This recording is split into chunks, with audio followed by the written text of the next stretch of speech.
Okay, guys. Thank you guys for being on. Let me start from the very beginning and let you know that this will probably be a short class. What I'm actually ending up doing here is finishing up the latter part of last class. The last class, I thought I could get it all in an hour. Obviously didn't. So this is finishing that up. And then, but I don't want to start next week's class because next week's class, I don't want to jumble the two together. Excuse me. So, like I say, this may be a short class, but I think hopefully it'll be an entertaining class. So, with that, let's get started. Once again, I'll start this off by saying that this class, which is Leaving Christianity Now What, is not about bashing any sort of Christian or pastor or anything like that. And we do um, go take a look at some of the Christian doctrines and see if it holds up to scrutiny. And that's basically what this class is about. Um, Also, to encourage those that are thinking about leaving the church or have left the church and don't know where to turn. Noahide Nations is a great resource for that. They've got all sorts of classes, um, some self-study, some live classes, and we certainly encourage you to do that. It's we have been through this before. Everybody basically who is a Noahide today basically came out of a Christian church. The revitalization of the Noahide movement is not that old, so there's not that many children who were brought up in a Noahide family, and so we know what it's like to be out on an island. You're not Christian, you're not Jewish, you're somewhere in between. But there are plenty of resources and to go and study and research, and we also know the frustration of the Christian doctrine. We were all frustrated, and at some point in time, we took the initiative to study, and once you start studying the Torah and the Tanakh, um, thing your eyes are really opened up from there. So, with that, let's get started. And the, the title of tonight's lesson is the destruction and the rebuilding of the third temple. I want to close my public chat so I can just a little bigger here. And tonight, what I really hope to do is to be able to articulate just how absurd the statement by that is in the Gospels that Jesus said that he would rebuild the temple in 3 days. And we're going to take a look at why this could not have been a possibility. He could not have possibly made that statement in truth. And honestly, I don't even believe he made the statement. I think that's just attributed to him by the authors of the Gospels. I don't believe for a second that he made that statement. If he was indeed a uh, what they call a Rabboni or rabbi, and he did know the scriptures, he would have never made that statement. So, with that, let's take a look at what I'm talking about here. Um, this is what I'm going to call the Hail Mary because this is like last week's class, the zombie resurrection. These are two last minute efforts to add some credibility to Jesus's life and ministry, in that these were last ditch efforts to fulfill prophecy. So let's take a look here at Matthew 26:61, and it said that this fellow said that, speaking of Jesus, this fellow said, "I am able to destroy the temple of God and build it in 3 days." And then that's also in Matthew 27:40. In Mark 14:58, here again, this is at Jesus's trial. We heard him say, "I will destroy this temple that is made with hands, and in 3 days I will build another not made with hands." So Jesus is actually, and these two quotes are attributed to Jesus. He didn't quote this himself. These are witnesses that said that they heard that. But when you get down to John, Jesus did say that, because Jesus answered them and said, destroy this temple, and in 3 days I will raise it up. The Jews said to him, then the Jews said, this temple has been under construction for 46 years, and you will raise it up in 3 days? But he was speaking of the temple of his body. After he was raised from the dead, his disciples remembered that he had said this, that they believed the scripture and the word that Jesus had spoken. Now, Jesus knew that the temple had to be a physical temple. It's an impossibility for him not to know. We'll find out why here in just a second. It was an impossibility for all the Jews in Jerusalem and all the Jews worldwide to know that there is no such thing as a bodily temple. There is no scriptural reference of a temple that is a body that would apply to Jesus, and it just, well, we'll see it. Let's go on. Just click.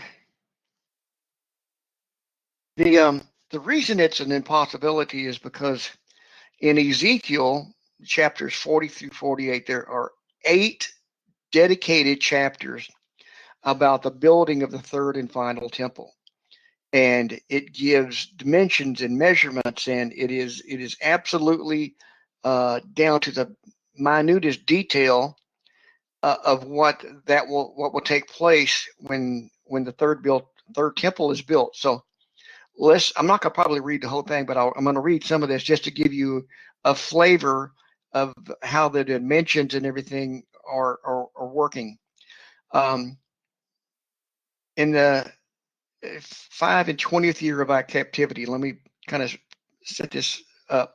Ezekiel is one of the prophets that were carried off into Babylon after the destruction of Judah, and they were there for 70 years. And here in the 25th year of their captivity, which means that we still had 35 years left in their captivity. But in the beginning of that, if my math is right, in the beginning of that year, in the 10th month on the 14th day, after the city would be Jerusalem, was smitten. In other words, this temple was destroyed, and Jerusalem was ransacked. The Lord came to me and brought me thither. And this is in the King James Version. I should have used a more easier to read version. In the visions of God brought he me into the land of Israel and set me upon a very high mountain, by which was as the frame of the city on the south. In other words, he brought him in a vision. He didn't physically bring him. He brought him there in a vision. And he brought me thither there. And behold, there was a man whose appearance was like the appearance of brass, with a linen and flax in his hand and a measuring reed. And he stood at the gate. The linen and flax is a line. It's a measuring line. And then the measuring reed is just a reed that has measurement. They use to measure. And the man said unto me, Son of man, Ezekiel, behold with thy eyes and hear with thine ears, and set thine heart upon all that I shall show thee, for to the intent that I might show them unto thee art thou brought hither. In other words, I want to show you things, and you will show them. Declare all that thou seest to the house of Israel. And behold, a wall on the outside of the house was round about, and in the man's hand a measuring reed of 6 cubits long by a cubit and a handbreadth. So he measured the breadth of the building 1 reed, and the height 1 reed. Okay, so basically now God is showing Ezekiel, and he's beginning to do the measurements here of the outer court, and he's giving him the measurements of the outer court. And this goes on for 8 chapters, and I'm not gonna sit here and read all this. My reading is not that good, but it kind of gives you a flavor of what's going on here in the last verse there. It says, then he measured the porch on the gate 8 cubits, and the post thereof 2 cubits in the porch, and the gate was inward. So here we get a sense of what's going on here. Ezekiel is experiencing this vision from God where God is laying out the third temple and all its dimensions. So now, if we continue to go on here,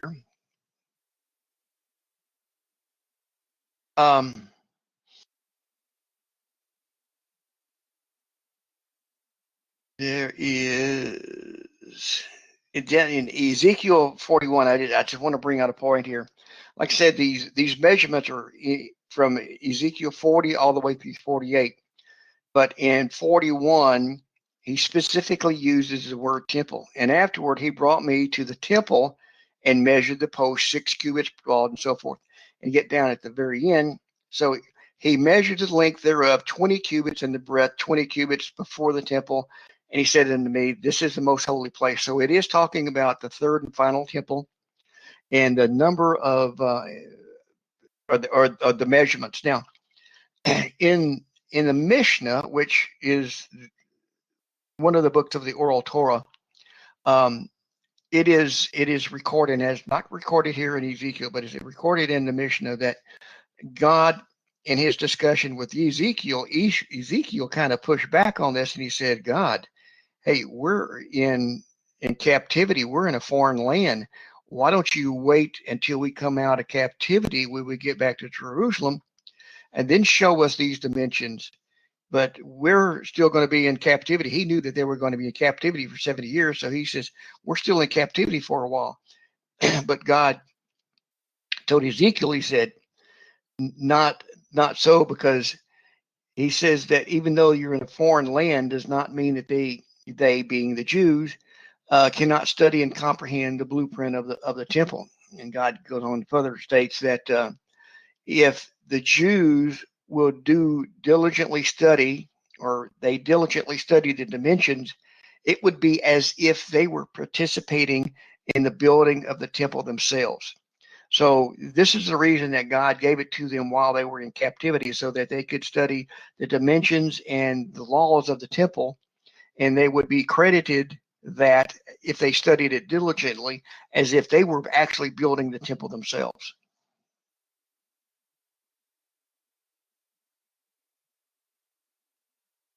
So the second temple was a smaller, or excuse me, the second temple was larger than the first temple. Its outer court was larger than the first temple. But there's going to be some major differences between the second and third, with the first, second, and third temple. So the second temple, which was Herod's temple, which that was the one that was standing during the time of Jesus, was not the third and final temple. It could not have been, and we'll find out why here in just a second. The Jews knew this, and the writers of the Gospels apparently knew this as well, because it's a major prophecy that the Messiah, Ben David, will build or rebuild the third temple. And so they also, like I said, they also knew that this was a major prophecy. So in what happens to be like I say, a last-ditch effort to establish some credibility within the Jewish community, they had Jesus rebuilding this temple, along with what we discussed last night, the resurrection of the dead. Those two things had to happen, because those are major prophecies, and neither one of them happened during the life and ministry of Jesus. And so they were thrown in just almost haphazardly it seems like at the last minute. And like I say, last week that was really out of place. So now there's going to be 4 unique characteristics about the third temple that were not in the first and the second temple. Now, the second temple set on an area that was like 500 by 500 cubics. Now, let me say this. Math is not my strong suit, and so I did not try to figure this thing out. In fact, these figures come from Chabad.org, which is a Jewish website for an Orthodox Jew. So if these figures don't add up, take it up with Chabad. Say the second temple set on an area that was 500 by 500 cubits, with a biblical cubit being approximately 19 inches, 18.9 inches. The final temple will be on a plot of land that is measuring 3,000 by 3,000 cubits, which is, vastly larger than the previous two temples. Now, the final Temple Mount, not the temple itself, but the Temple Mount will be, and I heard that it's, and it varies, it even varies among the Jews, but anywhere from 6 to 8 times larger than the second temple. So now, excuse me, that I'm talking about the final temple now is 6 to 8 times larger than the second temple. Now, the Temple Mount, the area in which the temple sits, is anywhere from 36 to 18 times larger. Now, the reason that that's such a big gap is because the original temple, Solomon's temple, was, like I say, smaller. Herod's temple, Herod increased that area. He doubles the size of that. So whether the Temple Mount is 18 times larger or 36 times larger, it's still going to be vastly larger than what it is now. And the Temple Mount, according to some of those Jewish sources, say this is like approximately 512 acres, which is huge. I mean, that's a good sized ranch, even in Texas. So now, what I want to do something here. What is unique about this is there's going to be a major problem here. And so we'll see here in just a second. In fact, I am going to switch to the next slide.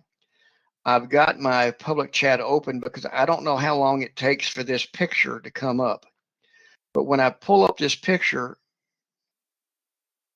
you're going to see there's going to be a problem with creating the Temple Mount or reestablishing a new Temple Mount that is 18 times larger or 512 acres. So I want to switch this now. When you get the picture, just type yes, so I know that you got the picture.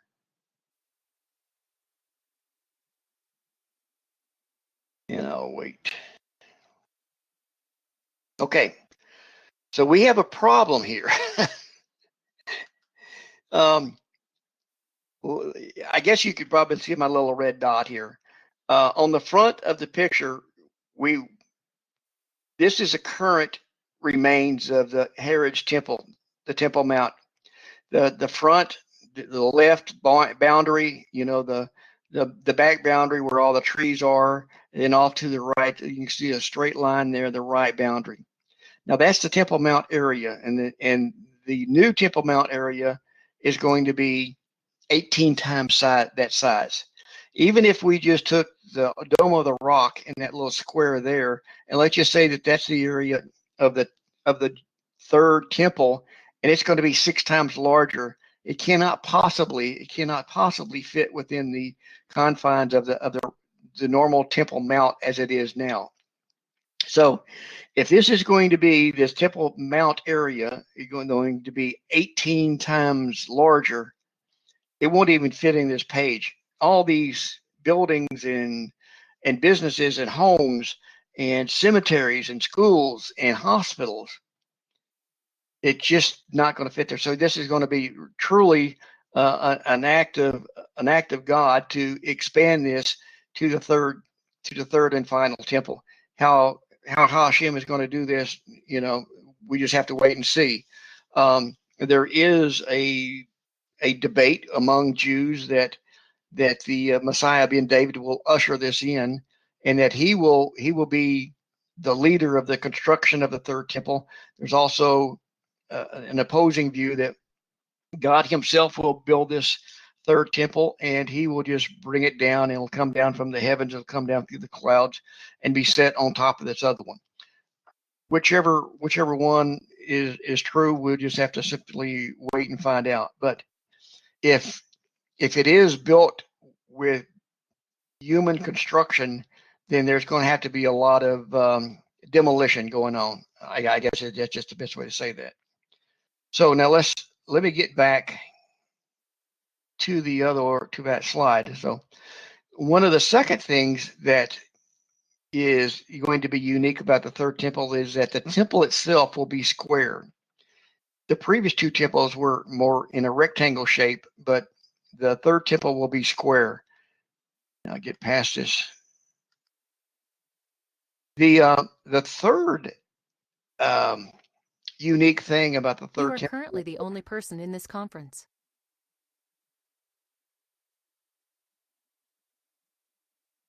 The third thing about this, third unique thing about this, is that iron will be allowed to be used in this construction. In the previous temples, that was not the case, especially Solomon's temple. And we see this in 1 Kings 6:7, and it says, "In the house where it was in building was built of stone, made ready before it was brought to site.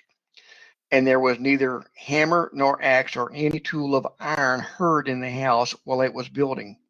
So, obviously, the question is, well, then what changed in the final temple?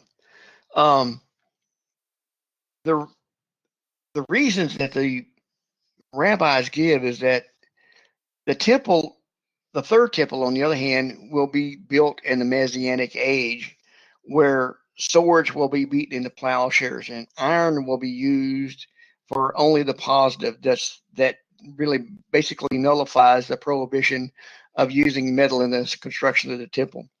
Now, in Ezekiel 40 through 48, it not specifically says that iron will be used in the construction, but it did not prohibit it as either. And so the rabbis and the sages take this to mean that this will be allowed in the construction.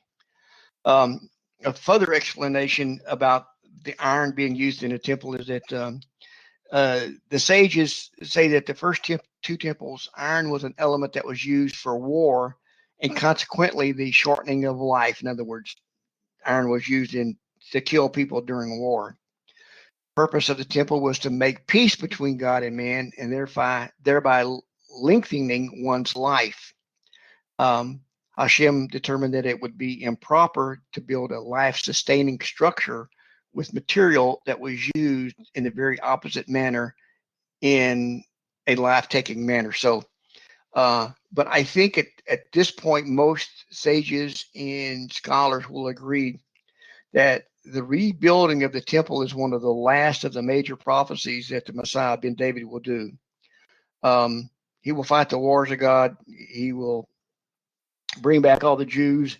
There will be a number of things that he does, but it's the building of the temple and the resurrection of the dead will be probably the last two things of those 6 or 8 or 10 major prophecies that the Messiah ben David will do.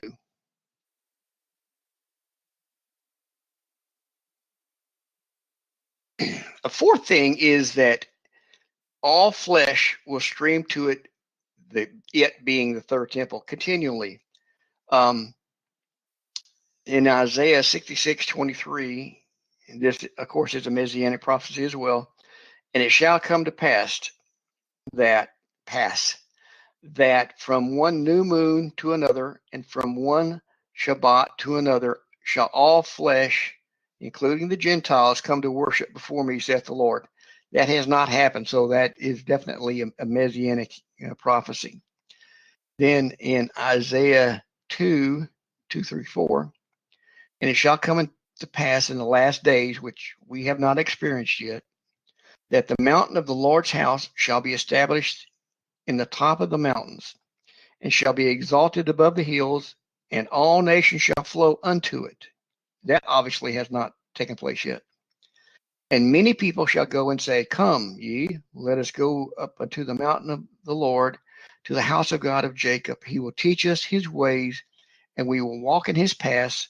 For out of Zion shall go forth the law and the word of the Lord from Jerusalem. And he shall judge among the nations, and shall rebuke many people. They shall beat their swords into plowshares, and their spears into pruning hooks. Nation shall not lift up sword against nation, neither shall they learn war anymore. I think that it's either in Ezekiel or one other book that last verse is on the wall of the United Nations about beating the swords and the plowshares. So you can see that this obviously Isaiah 2 and Isaiah 66 have not taken place yet. They're certainly haven't melted down the tanks and turned them into tractors yet. So, and nation shall not lift up sword against nation. Well, that certainly hadn't happened yet as well. But all nations will come to it. In the Midrash, it states that during the eras of the first two temples, that the Jews made pilgrimages 3 times a year. But in the era of the final temple, people will go to it the first of every new month. And of course, this was not possible or even practical during the previous two temples. I mean, you sometimes you had to walk 50, 75 miles. You did that 3 times a year. You certainly couldn't do that, the first of every month.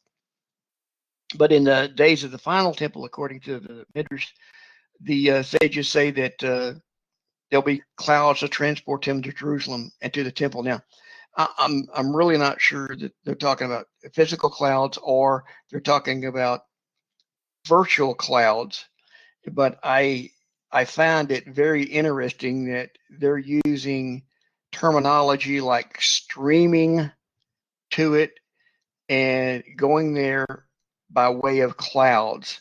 So it could very well be talking about in our day and age with our technology that certainly it's even possible now if they had that, everybody could stream to that teachings the first of every month.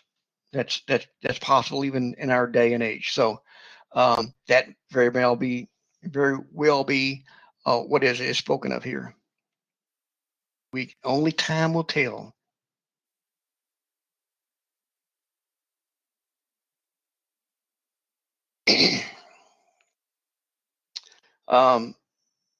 Just a few more verses here to validate what we've been saying here. Then the nations will know that I, the Lord, make Israel holy when my sanctuary is among them forever. Talking about the third temple and the bringing back of the people, the exiled people. I will bring back my exiled people, Israel. They will rebuild the ruined cities, and live in them. They will plant vineyards and drink their wine. They will make gardens and eat their fruit. I will plant Israel in their own land, never again to be uprooted from the land that I have given them. Third temple will stand forever. Do not fear, for I am with you. I will bring your offspring from the east. I will gather you from the west. I will say to the north, give them up, and to the south, do not hold them back. Bring my sons from afar and my daughters from the ends of the earth. Of course, that's in Isaiah 43. Let them construct a sanctuary for me, that I may dwell among them. It's Exodus 25:8. That is talking about the first and second temples. It's talking about the third temple as well. The glory of the Lord entered the temple through the gate facing east. This is in Ezekiel. This is talking specifically about the last temple. I heard someone speaking to me from inside the temple. He said, "Son of man," it's still the same conversation that we had a while ago with Ezekiel. "This is the place of my throne and the place for the soles of my feet. This is where I will live among the Israelites forever." That too is very messianic.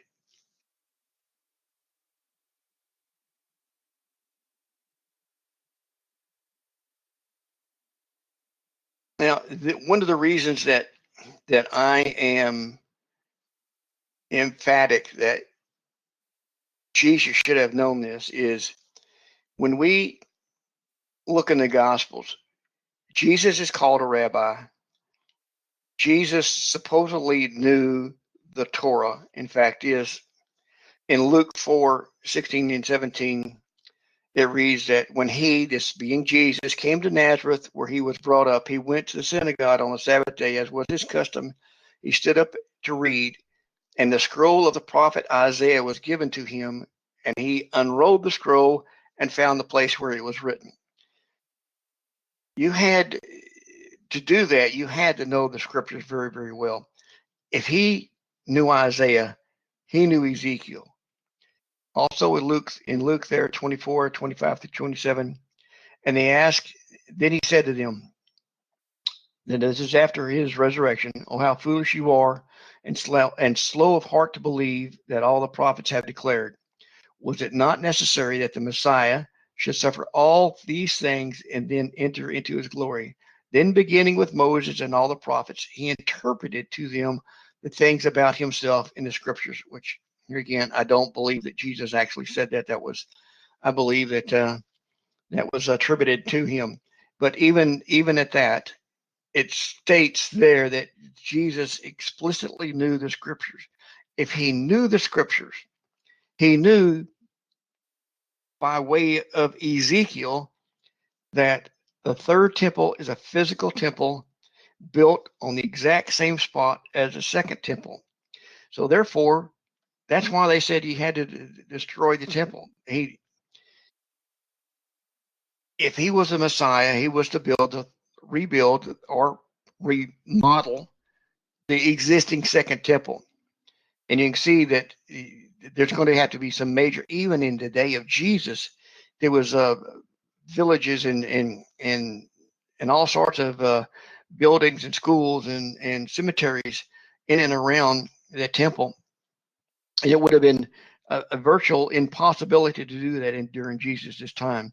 It seems like it's almost a virtual impossibility to do at our time, but the Messiah ben David will get it done. Okay.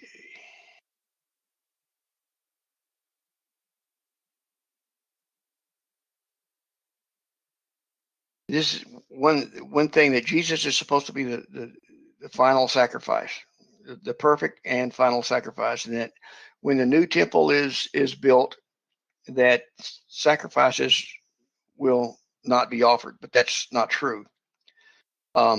Here, many think that the animal sacrifices have been done away with forever, but according to Bible prophecy, it's simply not so. Lord tells the prophet Ezekiel that in the future temple, the prescribed sacrifices will be offered.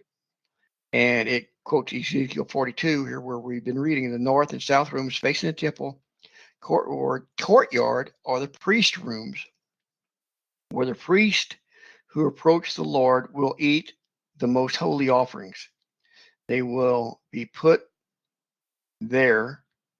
They will put the most holy offerings, the grain offerings, and the sin offerings, and the guilt offerings, for the place is holy. So you'll see that we studying from Sin and Atonement on week 2 of this thing, that Sin and Atonement, the sin offerings were, lambs or bulls.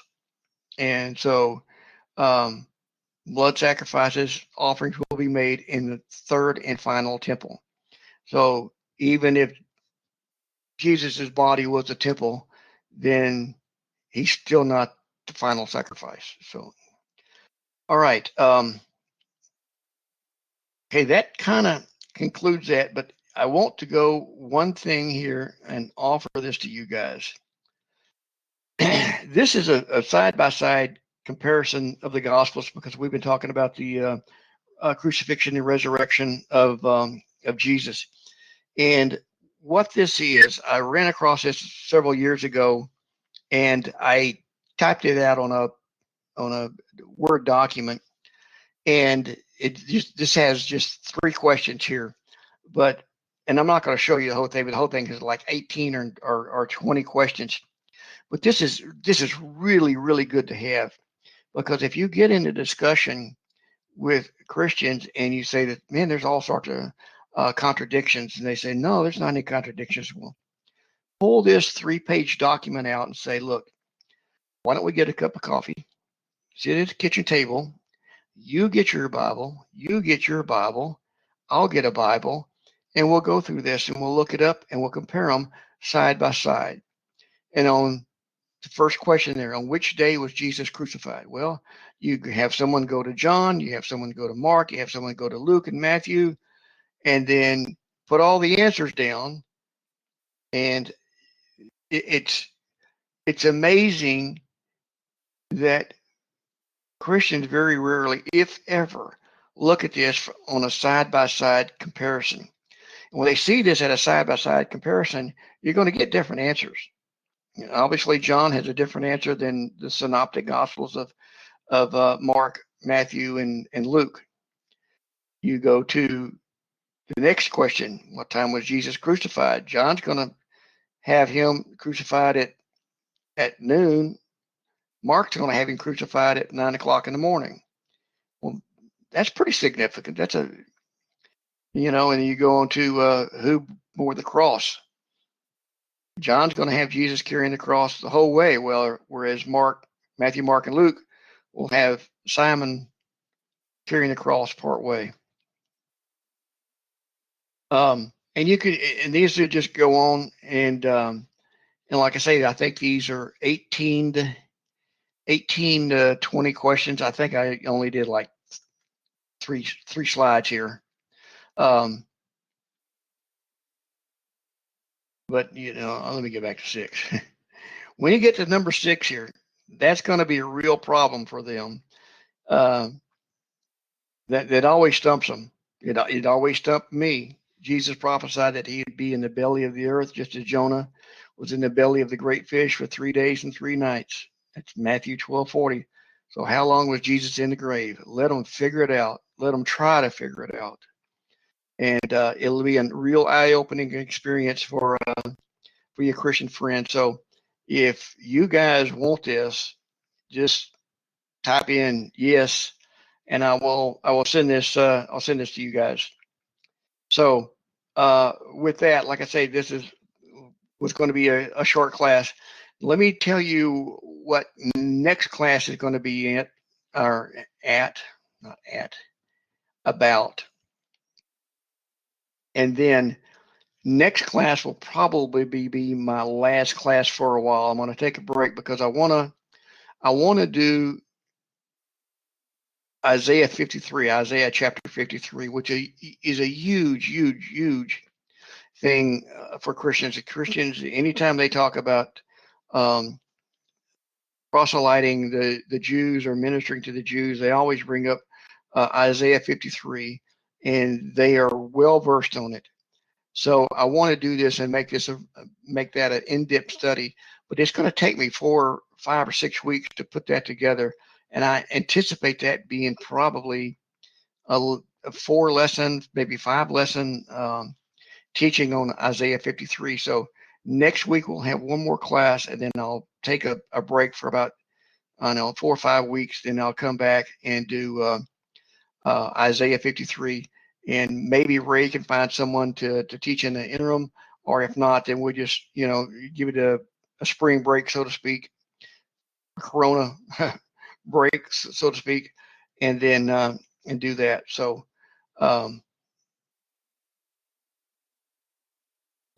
okay, so, all right, I've got your guest user, I've got your email address, so I will send it to you as soon as I get off tonight. So with that, do you have, is there any questions from you guys?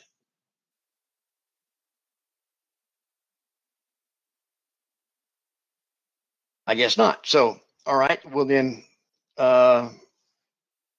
expect this to come in a separate document, and then I'll send you what I was going to send you the other day as well. So with that, guys, I'll see you guys same time next week. Bye.